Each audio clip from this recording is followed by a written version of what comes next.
My mom passed away. Oh, I see. I'm currently overseas. That's what my husband, who's been away for work, blurted out over the phone upon hearing the news of my mother's sudden passing. Not only was he not planning to return home, but he was also embarking on an overseas trip. I was stunned, but what unfolded 3 days later was even more surreal. His own parents passed away, and I couldn't reach him. The grim reality of being unable to attend his parents' funeral due to his decisions would soon haunt him. I'm Nancy, a 54-year-old homemaker. Our son, 20, recently moved out, leaving just Thomas and me at home. Our relationship started through a matchmaking effort by my late father and his longtime friend. They thought it fitting since we were both working at the same company and seemed compatible. It felt almost like an arranged meeting. We discovered shared interests in music and travel and quickly grew close. With our parents' encouragement, we married swiftly, blessed with a child, and enjoyed a harmonious married life. When our child turned 10, my father passed away after battling illness. Aside from that, our lives were relatively peaceful. However, there was one aspect of parenting that troubled me deeply. As a homemaker, our livelihood depended on my husband's salary, for which I was grateful.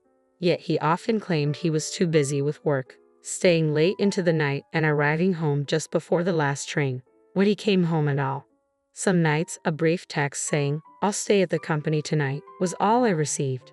Many of the meals I lovingly prepared went uneaten. I wished he would inform me earlier if he couldn't make it home, and I questioned whether he was truly that occupied.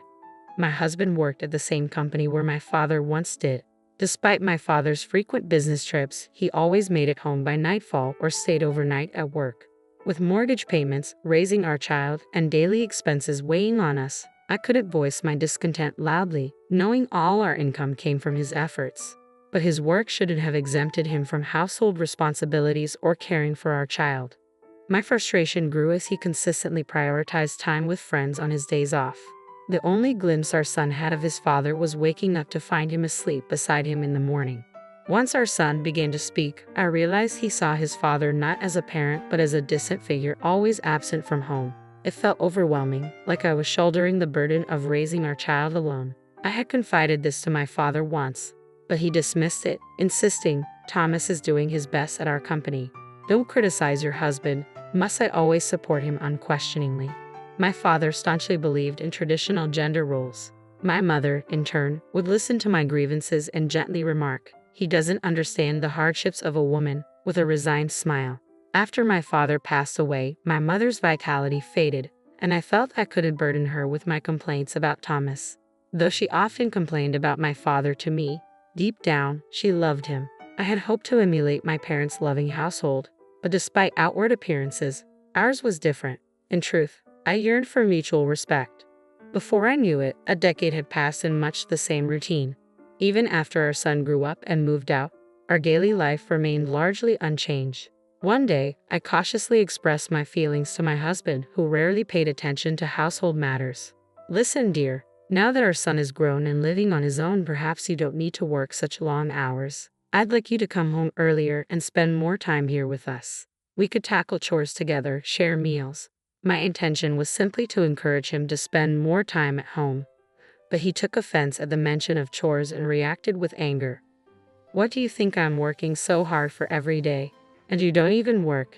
You expect me to come home exhausted and still do housework." With that, he yelled and slammed the front door as he stormed out of the house. The resounding slam echoed his deep frustration. At this rate, he might not return home for days. Though my heart ached deeply, my mind strangely stayed calm. Why is it like this? All I want is a harmonious life with my husband. Did I say something wrong? Could I have handled it better to avoid upsetting him? My mother, in similar situations, seemed to handle them with grace. What's different between her and me? As I pondered, tears began to trickle down my face without my realizing it. 4 days later, my husband returned home. I'm sorry, I apologized to him. I wasn't entirely sure what I was apologizing for. I didn't feel like I had done anything wrong, yet I always apologized, and he always forgave me. This had become our routine way of reconciling. "Yeah, whatever," he said, but our relationship clearly deteriorated after that. Or perhaps it was just my dissatisfaction. Until now, I had always assumed fault and acted submissive. But this time, I couldn't feel that way anymore. I found I couldn't respect my husband. About a month later, while things remained strained between us, he dropped a bombshell. I've been transferred to Alaska. I'll be moving alone. My husband, who had grown increasingly distant, suddenly disclosed this news. Alaska, it's so far away. It feels like our hearts are already that far apart. All right, understood. Please take care. That's all I could manage to say. He packed his bags and departed for Alaska. In no time, I found myself alone in our once bustling home. It felt surreal that not long ago we were a family of 3 here. We had been married for nearly 30 years. I had soldiered on for our child's sake, but now that child was gone. Lately, it seemed divorces later in life weren't so uncommon. I wonder if we'll end up like one of those statistics. Just as I pondered this, my smartphone rang. It was my mother calling. Perhaps I could seek her advice on this matter. Perfect timing, I muttered as I picked up the phone. Hello, I'm Dr. Johnson from Chicago General Hospital. Am I speaking with the daughter of the phone's owner? A sinking feeling washed over me. Yes, I'm her daughter. Is something wrong with my mom at the hospital? Please stay calm. Your mother passed away recently due to acute heart failure. We need you to come to the hospital right away. Everything went black before my eyes. My mom is gone. Could there be some mistake? Just last week, she sounded perfectly fine on the phone. Hello? Are you still there? Hello? I'm sorry. I'm just in shock and confused. That's understandable. My condolences for your loss. I'll be there as soon as possible. Please tell me the address. I rushed to the hospital. At the reception desk, I provided my name and was directed to her room. Upon seeing her lifeless form, there was no doubt it was my mother. Facing the reality, the weight of her absence settled in. Until I arrived at the hospital, part of me hoped it was a mistake, that maybe my mom had just misplaced her phone, and someone else had a heart issue. It all feels so sudden. I hadn't even had the chance to thank her properly for raising me. Could you give us some time alone? I asked, and the nurse kindly left the room. That's when I finally let myself break down and cry. After gathering myself, I began to make arrangements for the funeral. Let's see. First, I need to reach out to the relatives and make arrangements. And I should also inform Thomas. I dialed my husband Thomas's number. He answered with a distant tone, and as I explained the situation, he simply replied, I see. Not just I see. The funeral is happening soon. I need you here. He informed me he was about to embark on an overseas trip with colleagues, a statement that inadvertently drew a sharp response from me. He defended himself, citing his constant work and asserting the right to take time off. Deciding not to argue further, knowing it would lead to, who do you think provides for us? I contacted our son, and together we organized the funeral.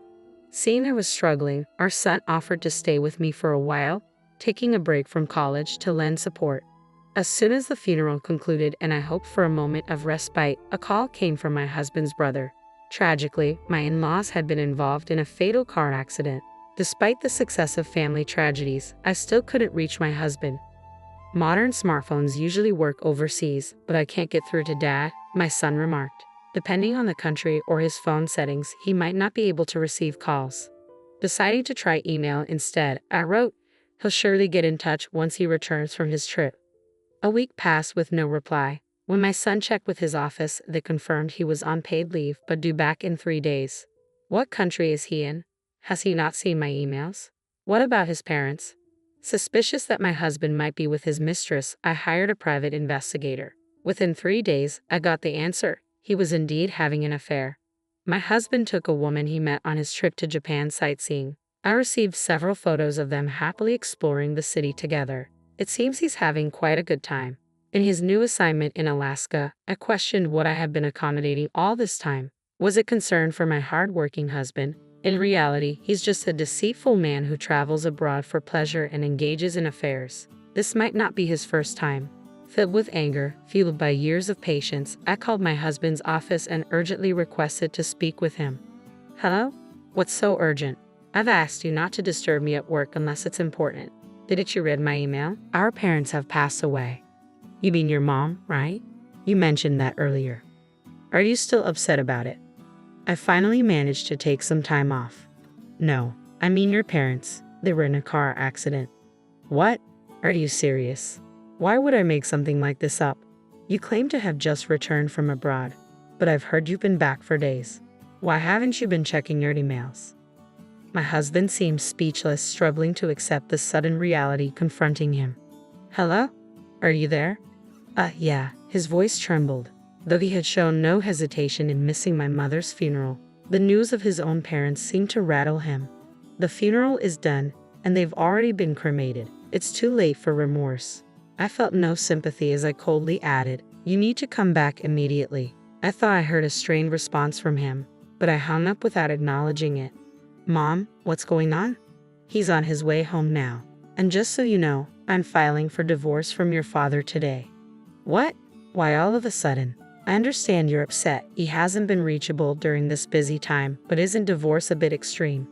I laid out everything to my son. It was a harsh reality to burden him with, but he's an adult now. I believed it was better to be honest than to fabricate excuses.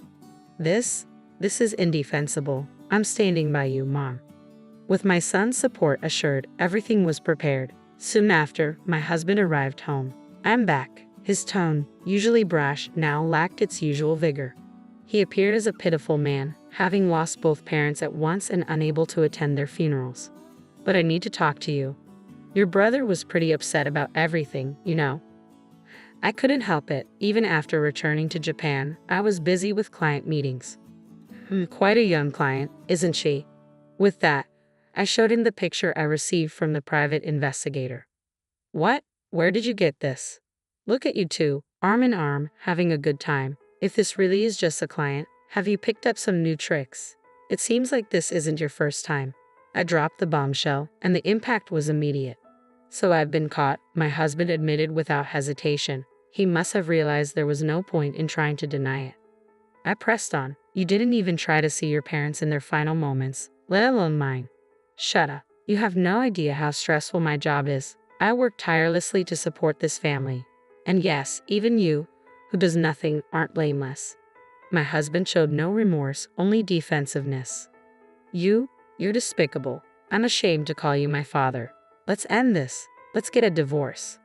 I'll file for alimony later. Your personal belongings will be sent from this house via FedEx. I'll be relieved to be rid of a parasite like you.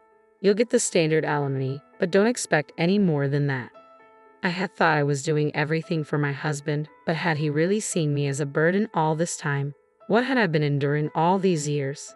Considering the money he spent on his numerous affairs, I decided to claim $45,000 in alimony. Whether he could afford it or not, he paid it in one lump sum. Previously, I used to keep track of our finances, so I had a rough idea of his financial situation. However, his overseas escapades with mistresses, bringing them to Japan and partying, coupled with his absence at his own parents' funerals, caused rumors to circulate within the company, leading to his resignation. He had held a respectable position at the company, which he likely believed he had earned on merit. In reality, his entry into the company had been facilitated through his parents' connections. Now, lacking any special skills, my husband struggled to secure even part-time work after failing to find another full-time job. According to my brothers-in-law, losing his family, job, and now his parents without the chance to say goodbye seemed to be pushing my husband to his limits. He can't sleep without taking sleeping pills and is reportedly seeing a psychiatrist. I felt no sympathy whatsoever. My son, who had promised to stay with me during this turbulent divorce, returned home concerned about my physical and mental exhaustion. I think I'll live modestly with my son. Looking ahead, I probably should have saved the alimony, but I needed a change of scenery. So I've decided to take my first overseas trip with my son. After that, I plan to start working part-time. The thought of trying something new fills me with excitement. It feels like my life is just beginning.